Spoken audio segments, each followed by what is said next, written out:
Hello friends, नमस्कार सर्वांना. तुमचे स्वागत आहे कीर्ती फूड्स मोमेंट या चॅनलवर. आज आपण येथे बनवणार आहोत तिखट चमचमीत असे कोळंबीचे कालवण. तुम्ही बघताय ना, बघतच असाल. चला तर मग पटकन रेसिपीला सुरुवात करूयात. येथे मी साफ करून पाण्याने स्वच्छ धुवून ठेवलेली कोळंबी घेतलेली आहे. आता मध्यम आचेवर एका भांड्यात तेल घेऊन त्यामध्ये चिरलेला कांदा, कढीपत्ता आणि टमाटर घातलेला आहे आणि तो मी तेलात चांगला परतून घेत आहे. टमाटर गळेपर्यंत त्याला चांगले परतून घ्यायचे आहेत. टमाटर चांगले स्मॅशी झाले पाहिजेत. येथे टमाटर आता चांगले स्मॅश झालेले आहे. त्यामध्ये आता स्वच्छ पाण्याने धुतलेली कोळंबी घातलेली आहे आणि त्याचबरोबर थोडी हळदही घातलेली आहे. तुम्ही बघतच असाल. कोळंबीला आता चांगले तेलात परतून घ्यायचे आहेत. साधारण 2-3 मिनिटं तरी तिला चांगले परतून घ्यायचे आहेत. आता आपण येथे कोळंबीच्या कालवणासाठी एक मसाला तयार करणार आहोत.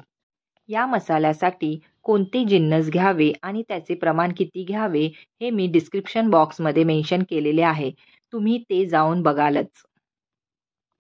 मसाल्यासाठी घेतलेले हे सर्व जिन्नस एकत्र करून मिक्सरमध्ये वाटून घ्यायचे आहे आणि त्यामध्ये थोडे पाणी घेऊन त्याला चांगले अशा प्रकारे सरसरीत मसालाचे वाटण तयार करायचे आहे. सर्व मसाल्याचे वाटण असे झाले पाहिजे. तुम्ही बघतच असाल. आता कोळंबी शिजली आहे की नाही ते आपण बघूयात. साधारण 5-7 मिनिटं तरी तिला चांगली वाफ येऊ द्यायची आहे. येथे आपण बघितले आहे कोळंबीला चांगली वाफही आलेली आहे आणि ती चांगली शिजलेली सुद्धा आहे. तिला चांगले पुन्हा परतून घ्यायचे आहे. तुम्ही बघतच असाल कोळंबी आता चांगली शिजलेली आहे आणि कोळंबीला चांगली वाफही आलेली आहे. आता आपण त्यामध्ये मिक्सरमध्ये केलेले मसाल्याचे वाटण घालणार आहोत. अशा प्रकारे मसाल्याचे वाटण घालून झाल्यानंतर त्याला चांगले एकजीव करणार आहोत. अशा प्रकारे कोळंबीमध्ये मसाला चांगला परतवून त्याला चांगले एकजीव करून त्यामध्ये थोडे पाणी ओतणार आहोत. या कालवणामध्ये पाणी घालताना ते पाणी गरम करूनच घालावे. साधारण 5-6 मिनिटानंतर कालवणाला उकळी आल्यानंतर त्यामध्ये मसाला घालणार आहोत. येथे मी 1-2 चमचा घाटी मसाला वापरलेला आहे आणि तो मी गरम तेलात घालून त्याला चांगली फोडणी देऊन ते कोळंबीच्या कालवणात घातलेले आहे. मसाला घातल्यामुळे कालवणाचा रंगही बदललेला आहे. तुम्ही बघू शकता. येथे थोडेफार गरम पाणी ओतून त्याला चांगली उकळी येऊ द्यायची आहे. कालवणामध्ये थोडेफार गरम पाणी ओतायचे आहे. कालवणामध्ये गरम पाणी ओतून झाल्यानंतर ते कालवण चांगले कढल्यानंतर त्याला चांगली उकळी आल्यानंतर त्यामध्ये चिंचेचा कोळही घालायचा आहे. तुम्ही बघतच असाल येथे मी कालवणात चिंचेचं पाणी घातलेलं आहे.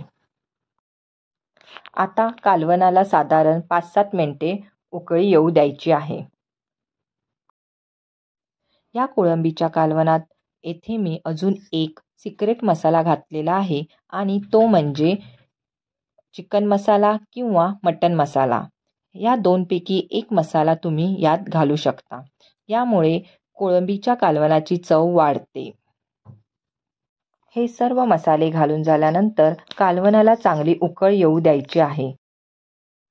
आता कालवणाला चांगली उकळ आलेली आहे आणि येथे कोळंबीचं कालवण तयार झालेलं आहे.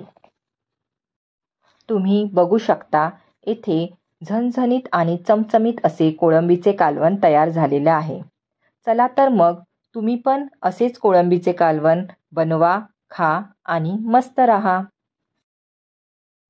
अशा प्रकारे जर तुम्हाला कोळंबीचे कालवण आवडले असेल तर रेसिपीला लाईक करा, शेअर करा आणि सबस्क्राईब करा. व्हिडिओ बघितल्याबद्दल धन्यवाद. Thank you all. Bye bye.